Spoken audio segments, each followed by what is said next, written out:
अस्सलाम वालेकुम, hello and welcome to our special transmission for PSL season 9। और इस जर्सी को देख के आपको अंदाजा हो ही रहा होगा कि आज कराची किंग का मुकाबला है अपने आर्च राइवल लाहौर कलंदर से। जी हाँ, कदाफी स्टेडियम लाहौर में आज ये मैच खेला जाएगा, तो इस पर हम ऑब्वियसली डिटेल में बात करेंगे। लेकिन शुरुआत करते हैं अब तक के सीजन 9 के सबसे एक्साइटिंग मैच के हवाले से, जहां पेशावर ज़ल्मी ने इस सीजन की अपनी पहली कामयाबी रजिस्टर की और मुल्तान को शिकस्त दी 5 रन से। मुल्तान अब तक अनबीटन चल रहा था। इनफैक्ट ये उनकी मुसलसल जो 7 विक्ट्रीज थी मुल्तान में, उसके बाद ये पहली शिकस्त है। मेरे साथ मौजूद है मेरा पैनल, कामरान अकमल, बासित अली और शाहिद हाशमी। अस्सलाम वालेकुम, वेलकम टू द शो।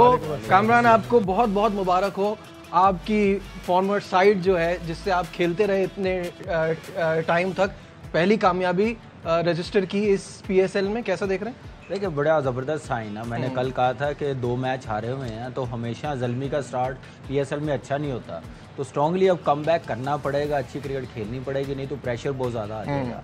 तो मेरे ख्याल से एक अच्छा टोटल बनाया, कोई बड़ा स्कोर नहीं कोई बैट्समैन बना सका। 37 बनाया हसीबुल्ला ने, 31 बनाया बाबर ने, उसके बावजूद अच्छा टोटल बनाया ज़ल्मी ने। और जो लास्ट ओवर में 17 रन बने हैं लुक वुड ने जो किए हैं, वहाँ से एक जान आई है। ज़ल्मी ने टोटल में पकड़ा, टोटल में एक डिसेंट टोटल बनाया, फाइटिंग टोटल, जैसी मुल्तान की फॉर्म है।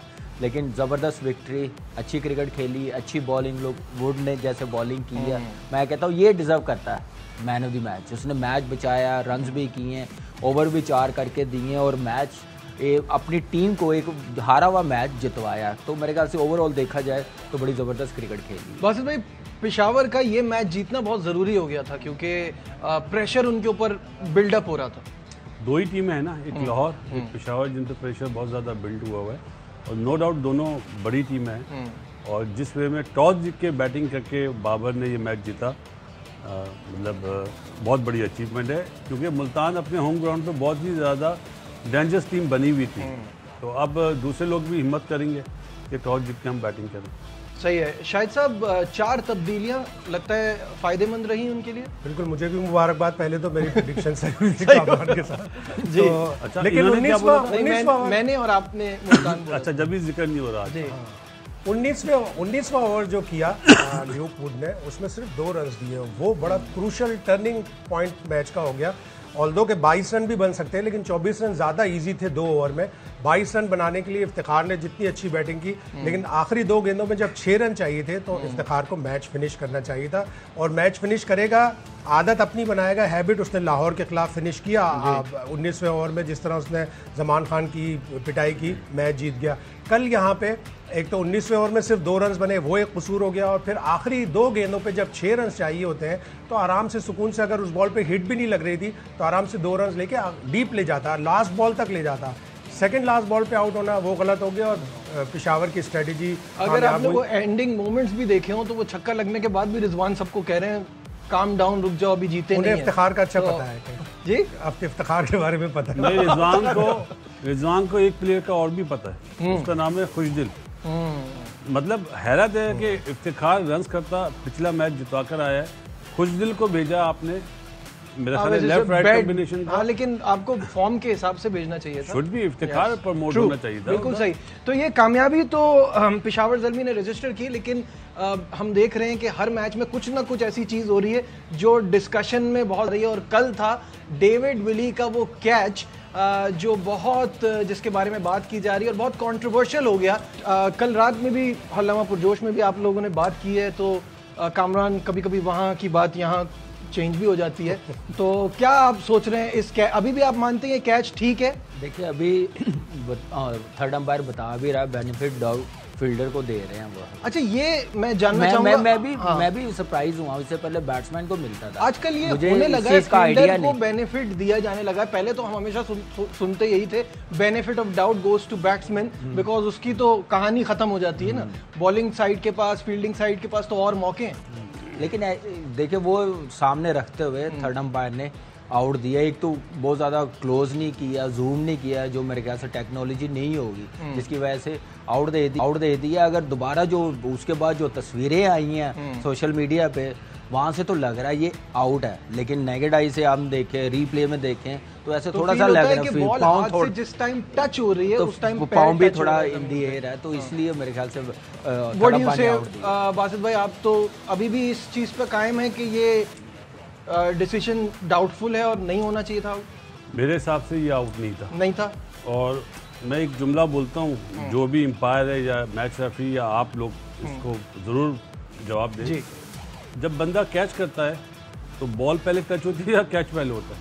बॉल पहले टच होती है। पहले बॉल टच हुई उंगली पे टच हुई है, जिस उसके बाद उसने ग्रैब करा है। जी। यही चीज इसको थोड़ा कंट्रोवर्शियल बना रही है। मेरे हिसाब से तो ये आउट नहीं था बिल्कुल। जब उसने आखिरी कांटेक्ट किया है बॉल से, उस वक्त उसका पैर जमीन पे लग रहा था। 2015 में आईसीसी ने ये रूल चेंज किया था, फर्स्ट कांटेक्ट फील्डर का जो है विद इन द ग्राउंड होना चाहिए, विद इन द बाउंड्री होना चाहिए। सेकंड वो कांटेक्ट अगर वो करेगा ग्राउंड के बाहर तो उसके दोनों फीट एयर में होने चाहिए। और अभी अगर हमारी टेक्निकल टीम दिखा सके 2 कैचेस की, एक वाइटैलिटी ब्लास्ट इंग्लैंड का कैच था जिसमें 2 प्लेयरों ने आपस में एक दूसरे से टकरा गए। दोनों कैचेस एक नॉट आउट और एक आउट नजर आ रहे हैं। इंटरनेशनल पैनल का अंपायर है श्रीलंकन रुचिरा पालिया गुरुगे और अच्छा खासा एक्सपीरियंस इसका हो गया, तो इसने जो जुमला अदा किया है कि benefit of the doubt goes to the fielding side. अभी मैंने तो नहीं पढ़ा ये रूल चेंज, लेकिन आईसीसी से अभी मुझे बताया कि ये अब बेनिफिट जाने लगा है। But it's not a rule. जब ये बैट्समैन को भी जाता था तो benefit of doubt can never be a rule. वो तो आप देते हैं कि उस एक कॉमन सेंस है कि बेनिफिट उसको जाएगा क्योंकि उसके पास मौका नहीं है। हम कल डीआरएस की बात कर रहे थे कि बॉल जब अगर थोड़ी सी भी टच हो जाए विकेट से तो वो आउट होना चाहिए। अंपायर्स कॉल पे क्यों जाता है? बेन स्टोक्स ने भी कहा, कोहली ने भी कहा, लेकिन नासिर हुसैन ने एक बड़ी अच्छी वीडियो अभी रिलीज की है। उन्होंने कहा कि ये प्रोजेक्टेड पाथ है, ये प्रिडिक्शन है कि बॉल टच कर रही है स्टंप्स को, हमें नहीं पता। ये भी सर्टेन नहीं है, ये भी और डीआरएस के बारे में आईसीसी ये कहता है कि ये मार्जिन ऑफ एरर्स को मिनिमाइज करता है, एक्यूरेट नहीं है। हाँ, लेकिन आप बॉल वही दिखाएं जो भी है, जो मांगी गई है वही डिलीवरी दिखाए। ये जरूरी है कि बॉल वही वाली दिखाए जिस पे मेरे ख्याल से 3 बॉल पहले वाली। अगर ये बनाए हैं, ये खत्म क्यों नहीं किए जा सकते? सारी चीजें थर्ड अंपायर पे छोड़ दें। ये बेनिफिट डाउन फील्डर्स को देना या बैट्समैन को देना, थर्ड अंपायर जो समझता है। थर्ड अंपायर ने ही तो दिया है ना बेनिफिट, क्योंकि इनकंक्लूसिव एविडेंस है। आपको किसी एक साइड तो जाना पड़ेगा ना। बिल्कुल, जैसे अंपायर्स कॉल है ना, जैसे अंपायर आउट देता है तो अंपायर्स कॉल होती तो आउट हो जाता है। अगर अंपायर आउट ना दे, अंपायर्स कॉल आ जाए तो जैसे पहले सॉफ्ट सिग्नल, क्योंकि आईसीसी की क्रिकेट कमेटी है, एमसीसी की भी क्रिकेट कमेटी है, वो पूरे मुल्कों से फीडबैक लेते हैं और हर साल इसको एनालाइज करते हैं। ये सॉरी शायद भी बात है, मैं ये कह रहा हूँ कि ये हमारी लीग है, बिग बैश में भी अपने रूल्स बनाते हैं जो भी है, तो इस लीग में हम कर सकते हैं आईसीसी की जो भी है, लेकिन ऐसी चीज़ों पे जिससे क्रिकेट बेहतर हो सकती है, डिसीजन बेहतर हो सकते हैं, तो इस हमारी पीएसएल में रूल्स बनने चाहिए, कोई ऐसे एक्सपेरिमेंट जरूर हो। बासित भाई, योर थॉट्स? 13 प्लेयर खेले थे पहली दफ़ा साउथ अफ्रीका में, कि वो एक बैट्समैन को रेस्ट करा के बैटिंग में ले लेते थे, एक बॉलर को रेस्ट करा के बॉलर से काम लेते थे। फिर वो ये कब की बात बता? पिछले साल साउथ अफ्रीका। अच्छा, वो उनकी लीग में ऐसे-20 में आप ऐसे-20 में चेंज कर सकते हैं एक प्लेयर। सही, और उसके बाद नहीं, ड्यूरिंग द मैच, मतलब 13 के नाम देते हैं, वो किसी वक्त भी बैटिंग करानी हो भेज दें और वो रिप्लेस ले लेते हैं। और वही चीज आईपीएल ने करी। पहले सुपर सब होता था ना, सुपर सब ये कह रहे हैं, लेकिन इंग्लैंड सीरीज एक होता था ना, 12 होते थे, ये तो 13 है। बॉलर भी आ सकता है और बैट्समैन भी आ सकता है। तो ये चीज तो मैंने देखी है कि रोहित शर्मा ने फील्डिंग नहीं करी, सिर्फ बैटिंग करी। आईपीएल में हुआ है, तो रूल तो आप बना सकते हैं ना अपने। बिग बैश में अपने इन्वेंटिव रूल्स बनाते हैं। 10 ओवर में जो भी टीम आगे होगी उसको 1 पॉइंट मिल जाता है। 10 ओवर के 20 ओवर के मैच में 10 ओवर में जो टीम आगे है, हर कोई सुपर सच के तो फिर क्रिकेट ही डिफरेंट हो जाती है। और इसी तरह बिग बैश में 6 ओवर का पावर प्ले नहीं होता, 4 ओवर का होता है। टीम के ऊपर डिपेंड करता है कि 11 ओवर के बाद किसी भी वक्त कभी भी ले 2 ओवर का और पावर प्ले ये करें। ये चेंजेस क्रिकेट के लिए अच्छे हो सकते हैं। ये बेनिफिट डाउट, आई थिंक ये जो सुपर सब था ना, इसका फैसला टॉस के बाद होता ना, तो वो भी ज्यादा सही रहता। या आपको पहले से अनाउंस करना होता था? ये सुपर सब का डिसीजन अगर खत्म ना होता तो कई प्लेयरों ने अभी तक खेल रहा। सही बात है, बिल्कुल सही बात है। मतलब या समझ जाए कौन? समझ जाए कौन। बहुत सारे हैं। बहुत सारे। छोटे से कमर्शियल ब्रेक, कहीं मत जाइएगा, विल बी राइट बैक। जी नाज़रीन, एक बार फिर खुशामदीद कहेंगे आपको हमारी स्पेशल ट्रांसमिशन में। और सबसे पहले आप पॉइंट्स टेबल पर एक नज़र डाल लेते हैं, जिस पे कल का मैच हारने के बावजूद भी Multan Sultan is on top. 4 में से 3 मैचेस जीते हैं, 1 हारे हैं और 0.812 इनका नेट रन रेट है। अगर बात की जाए कोयटा ग्लैडिएटर्स की, तो 3 में से तीनों मैच जीते हैं, अब तक अनबीटन टीम है और 0.686 इनका नेट रन रेट है। इस्लामाबाद यूनाइटेड 3 में से 1 मैच जीती है, कराची 2 में से 1 मैच जीता है, पेशावर 3 में से 1 मैच जीता है और लाहौर कलंदर ने अभी तक यहाँ अपना खाता नहीं खोला है। टॉप 5 बैटर्स और टॉप 5 बॉलर्स पर भी नज़र डालेंगे। इस PSL सीजन 9 में टॉप 5 बैटर्स की बात की जाए तो पहली बार PSL खेलने वाले Reeza Hendricks is on top. Multan Sultan के लिए 4 इनिंग्स खेली हैं, 174 रन, 58 की एवरेज और 129.9 का स्ट्राइक रेट। दूसरे नंबर पर बाबर आजम, फिर सलमान अली आगा, फिर रेसी वेंडरडूसन और मोहम्मद रिजवान, ये आपके टॉप 5 बैटर्स हैं।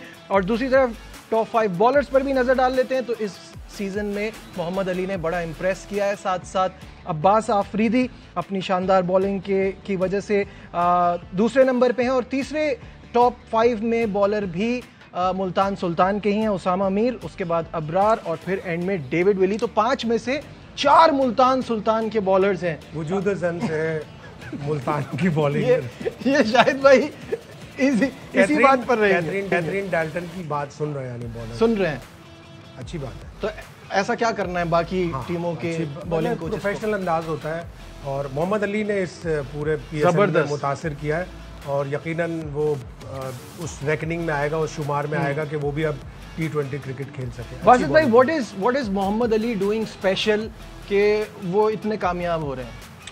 एक तो पेस है, हाइट है और वो मेरे ख्याल है पहली दफ़ा ही PSL खेल रहा है मुल्तान की तरफ से। क्योंकि आपको याद है धानी खेला था, धानी ने भी बड़े आउट करे थे और थोड़ा मोहम्मद अली को पिच सपोर्टिंग मिल रही है मुल्तान में। जब वो कराची या पिंडी जाएगा फिर मैं उसकी बॉलिंग देखूंगा कि आया वैसी है या फर्क आया है।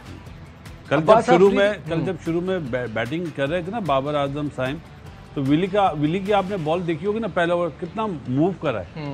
तो हालांकि बाबर ने कहा था ये पिच बैटिंग के लिए बहुत अच्छी है और बाद में वो साबित भी हुई कि बैटिंग के लिए पिच बहुत अच्छी है। लेकिन मुल्तान के जो 4 बॉलर्स हैं ना, वो इस वजह से कि मुल्तान में मैच खेल रहे हैं। जब वो बाहर आएंगे लेट्स सी वहाँ पे क्या होता है। तो इतना कोई फर्क पड़ रहा है मुल्तान के बॉलर्स को मुल्तान में खेलने की वजह से? देखिए बिल्कुल फ़र्क पड़ रहा है। नया बॉल देखिए कि बड़ा अच्छा बाउंस और स्विंग मिल रहा है नए बॉल पे। और मोहम्मद अली की जहाँ तक बात है कि उसने बड़ा ज़बरदस्त परफॉर्म किया, क्या ऐसी चीज़ की है, मेरे ख्याल से वो है डोमेस्टिक क्रिकेट। 5-6 साल से वो कंटिन्यू खेलता हुआ आ रहा है। ठीक है, उसको मौका वाइट बॉल क्रिकेट में इतना मिला नहीं है, पिछले 1 साल में मिला है, वनडे में मिला, अभी नेशनल T20 खेला, तो एक्सपीरियंस नज़र आ रहा है कि वैल्यू है डोमेस्टिक क्रिकेट की। अगर आपने अच्छा करना है तो आपको क्रिकेट खेलनी पड़ेगी, डोमेस्टिक क्रिकेट, रेड बॉल खेलनी पड़ेगी, हर टाइप की क्रिकेट खेलनी पड़ेगी, तो फिर जाके आप मैच्योर भी होते हैं। तो मेरे ख्याल से वो रिजल्ट नज़र आ रहा है मुल्तान सुल्तान की टीम में। अब्बास नो डाउट बड़ा ज़बरदस्त बॉलर है, मैं खुद बड़ा फ़ैन हूँ उसका, उसकी एनर्जी, रिदम, जो एक एज ए टीम मैन होता है ना वो है, फील्डर भी है, बैटिंग भी अच्छी करता है, तो ओवरऑल पैकेज है। कल थोड़ा एक्सपेंसिव रहा लेकिन यह है कि एनर्जी वाला, फोकस बड़ा अच्छा है उसका। एक आधा मैच खराब हो जाता है लेकिन इनकी बॉलिंग को डेफिनेटली बिल्कुल सही कह रहे बासिफ भाई कि कंडीशन सूट कर रही, जब बाहर आएंगे तो इनको और ज़्यादा मेहनत करनी पड़ेगी। लेकिन मोहम्मद अली की एडिशन जो है ना वो बड़ी ज़बरदस्त। थोड़ा दानी के लिए मैं बोलूँगा कि जैसे वो बॉलिंग कर रहा, पेस है एनर्जी के साथ, थोड़ा लेफ्टी को उसको बॉलिंग राउंड आना पड़ेगा। वो बिल्कुल एंगल बन जाता है, उसको रन्स इधर हो जाते हैं, तो उसको सोचना पड़ेगा, उसको बॉलिंग कोच को बताना पड़ेगा उसको कि आप बॉलिंग राउंड आएँ। जैसे मोहम्मद अली पहले नहीं करता था राइट लेफ्टी को, बॉलिंग राउंड आता, जैसे ही पहला बॉल आ जाता है तो आप देखें कि बिल्कुल उसको रूम नहीं मिलता लेफ्टी को, तो ये थोड़ा सा रूम दे रहा है धानी। ठीक है बासित भाई, रिजा हेंड्रिक्स और रेसी वेंडरडूसन पहली बार PSL खेल रहे हैं दोनों और पहली बार ही इतना इम्प्रेस कर रहे हैं, इनके पीछे क्या रीज़न नज़र आ रहा है कि ये सक्सेसफुल हो रहे हैं? देखो हेंड्रिक्स जिस वे में कल खेला है वो तो उसने ठक्का लगाया, 27 बॉलों में 28 रन बनाए, इतना यूजफुल नहीं। वो तो मिलान ने आके मैच को ना बिल्कुल ही चेंज करा है अगर आप मुझसे पूछें तो। और अच्छा साइन था कि वो एज ए ओपनर वो आउट हुआ 2 दफ़ा तो उसको नंबर 4 पे लाए। और जो डॉसन की बात करिए, डॉसन बहुत टॉप क्लास बैटर है, क्योंकि उससे नंबर चेंज है। हैंड्रिक टॉप ऑर्डर है, वो नंबर 4 पे भी खेलता है, अभी तो 3 खेल रहा है, लेकिन अगर आप मुझसे पूछे आई गो विद डॉसन, के Dawson quality wise much better. इसी पे क्या कहेंगे दोनों बैट्समैन? देखिए वो डेविड मिलान इसलिए मेरे ख्याल से नंबर 4 पे लेके हैं, उन्होंने आरफ याकूब लेग स्पिनर खिलाया था, यासर पहले 4 पे खेल रहा था, अब मर्जिंग उसको ओपन करवाई है, तो इसलिए ये गेम प्लान है, तो मेरे ख्याल से वो काम भी आया। लेकिन और ज़्यादा लंबे मार्जिन से मैच मुल्तान ने हारना था अगर अर्ली ऑन डेविड मिलान का कैच हो जाता या वो लेग भी 4 हुआ था तो स्टम्प मिस कर गई थी, ब्रेक आ गया था रिव्यू में। लेकिन यह है कि अच्छी बैटिंग की है, फॉर्म में आया, डेंजरस प्लेयर है, T20 हो चाहे वनडे हो, मैच विनर है, उसने कल अपनी क्लास दिखाई है, जैसे उसने 23 बॉलों पे 50 की है। कोई ऐसा मैच होगा जिसमें कैच ड्रॉप नहीं होगा? कोई ऐसा मैच अभी तक नहीं नजर आ रहा, जबकि कल अच्छे कैच भी पकड़े गए, लेकिन उसामा ने बड़ा अच्छा कैच, उसामा ने अच्छा पकड़ा, रिजा हेंड्रिक्स ने अच्छा पकड़ा। शाहिद साहब, ये जो अभी बासित भाई ने बातें की हैं कि वो उसका नंबर चेंज कर लिया, इसको ऊपर भेज दिया, यासिर को भी ऊपर भेज दिया, तो ये जो एक्सपेरिमेंट दूसरी टीमें करती हैं वो इस तरह से कामयाब नहीं हो रही, मुल्तान क्यों ऐसा कामयाब हो रही है? बाज़ औक़ात लग जाती है कि आपका डिसीजन जो आप चेंज करते हैं वो हो जाता है, और ना हो तो फिर वो सब लोग कहते हैं कि जी बैकफायर कर गया। लेकिन जो वाइट बॉल क्रिकेट है उसमें चेंजेस करते रहनी चाहिए, नई नई चीज़ें अडॉप्ट करनी चाहिए, नई नई चीज़ें लानी चाहिए, थोड़ा बहुत ऊपर नीचे करना चाहिए। आपको सिचुएशन के हिसाब से पिंच हिटर वनडे में यूज़ करते हैं, उसी तरह पिंच हिटर आप T20 में भी क्रिकेट में यूज़ करें। इन्वेंटिव होना चाहिए कप्तान को भी और कोचेस को भी जो बाहर बैठे होते हैं, इससे ही आपके क्रिकेट में you should always come with an open mind. बिल्कुल सही है। आज के बिग गेम के हवाले से बात हम करेंगे।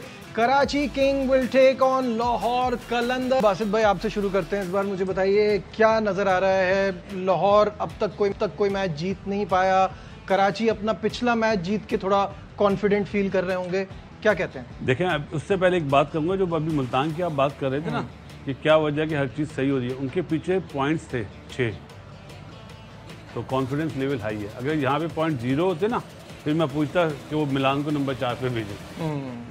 जब आपके पास, जब आप जीत रहे होते हैं तो फिर आप रिस्क भी ले पाते हैं। वही बात है ना कि जो गैम्बल करता है वो कामयाब होता है क्रिकेट में, और वो कर रहे हैं अभी। कराची और लाहौर की मैच की बात जो आपने करी जी, लाहौर कोई मैच नहीं जीता, जिस तरह पेशावर कोई मैच नहीं जीता था, तो लाजमी बात है होम ग्राउंड है, जान मारेंगे। आज देखना पड़ेगा शाहीन की कप्तानी, क्या आया वो प्रेशर में है ना, क्या वो चेंजिंग करेगा कि खुद नंबर 3 पे आके बैटिंग करे? मैं मिसाल दे रहा हूँ, बोल नहीं रहा हूँ, बिल्कुल सही कह रहे हैं। जब पॉइंट्स नहीं है ना, 0 पॉइंट है, आज वो डिफेंसिव अप्रोच होगी। कराची को बहुत बड़ा एडवांटेज है कि आपके पास 2 पॉइंट है और आप उन्हें डिफेंसिव अप्रोच के साथ उन पर हमला करें। ठीक है, Kamran, your take on this? देखिए बिल्कुल ऐसे ही है, लाहौर के पास जीतने के लिए ही है, अगर ये इस टूर्नामेंट में रहना, ये भी मैच हार गए तो बहुत ज़्यादा प्रेशर आ जाएगा। और कप्तानी की जहाँ तक बात है, कप्तानी देखें, कप्तानी ये टाइम होता है दिखाने का, जब आपकी टीम नीचे होती है, परफॉर्म नहीं कर रही होती है, तो फिर आप अपनी कप्तानी की स्किल से ना टीम को निकाल लेते हैं, कुछ ऐसे डिसीजन कर लेते हैं, कुछ ऐसे बॉलर्स को, बैट्समैन को बॉलिंग करवा लेते हैं जो बॉलिंग नहीं करता, थोड़े रिस्क लेने पड़ते हैं, जो अभी तक उनकी जो मेन बॉलिंग है वो परफॉर्म नहीं कर रही, तो इसलिए अब उसको एक्सपेरिमेंट करने पड़ेंगे। अब उनका शे होप भी आ गया, स्पेशलिस्ट विकेट कीपर भी खिलाना पड़ेगा, अगर खेलता तो वो भी एक टीम को उठाएगा, क्योंकि नॉन रेगुलर विकेट कीपर आप खिलाएं, कोई एक आधा बॉल मिस हो जाए तो फिर अंडर प्रेशर आ जाती टीम। वही होप भी करता है शाकिब भाई, नहीं वो खेलेगा तो वो करेगा ना, मैं ये कह रहा हूँ, साहिबजादा कर रहा है ना, तो अगर लाहौर के लिए बड़ा इंपॉर्टेंट मैच है, टीम अच्छी है, बॉलिंग अच्छी है। ठीक है, अब इस डिस्कशन को वेलकम बैक वंस अगेन, और वक्त बहुत कम है तो जल्दी प्रेडिक्शन ले लेते हैं। प्रेडिक्शन से पहले आपको ये बता दूं कि टोटल 17 मैचेस हुए दोनों टीमों के दरमियान, 11 कराची किंग जीता है और लाहौर कलंदर को सिर्फ 6 में कामयाबी मिली, और सरप्राइजिंगली जो आखिरी 5 मैचेस हुए हैं उसमें से भी 4 कराची जीता है, जबकि पिछले 2-3 सालों से लाहौर की परफॉर्मेंस बहुत बेहतर है। Prediction time, Kamran. कराची है, और कराची इसलिए कॉन्फिडेंस है, मैच भी जीते हुए हैं, फिर कराची लाहौर से जीते हुए जब चैंपियन है उस टीम से भी जीते। बासित भाई? लाहौर। ठीक है, लाहौर बाउंस बैक करना है, 3 मैच हारे अब इसके बनाओ। रात में ये नहीं थे। अच्छा ठीक है, और मैं क्योंकि जर्सी भी कराची की पहना हूँ तो कराची को ही सपोर्ट करेंगे। कराची ने कॉन्फिडेंस भी बढ़ा हुआ है, उम्मीद यह है कि मैच अच्छा देखने को मिलेगा और कैचेस आज ड्रॉप नहीं होंगे। आज के प्रोग्राम में बस इतना ही, दीजिए अपने मेजबान नजीबुल हसनैन को इजाजत, अपना बहुत ख्याल रखिए, अल्लाह हाफिज़।